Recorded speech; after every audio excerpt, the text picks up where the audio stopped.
Metoy kosa ny ezaka ataon'ny CNAPS amin'ny fanatonana ny vahoaka eny fotony naharitra 10 andro moa ny guichet foraine na ny CNAPS mitety vohitra nanomboka tany Moramanga, Brickaville, Antsampanana ary nofaranana tany Anosy Anala. Nampiavaka ity guichet foraine ity moa ny fizarana volanjaza sy ny fandraisana antanana ireo tantsaha mpikambana CNAPS.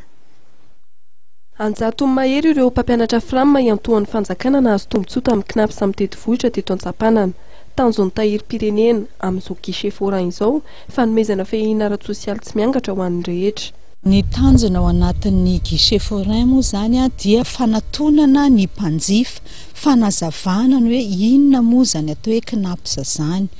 Rehefa aveo dia fampahafantarana ny olona ihany koa inona ny zo tokony ho azony ao amin'ny CNAPS ary ao aorianan'izay dia ny asan'ny CNAPS izay misy ny masivona ny tendro dia afaka atao eny atoerana mandritra ny guichet foraine.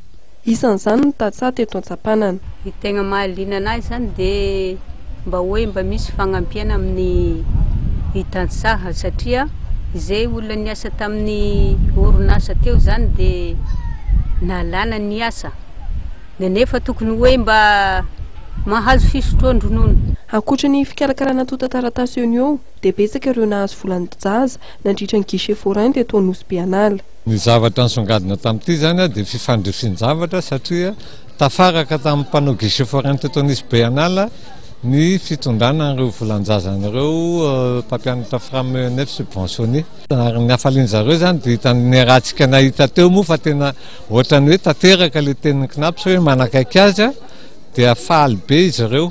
Fomba fiasaingana sy malaky ary mamaolana eo no ho an'ireo manandrara ao amin'ny tahiry-pirenena ny guichet foraine. Paikady efa napetraky ny CNAPS mba tsy havery zo ny mpiasa malagasy manerana ny nosy.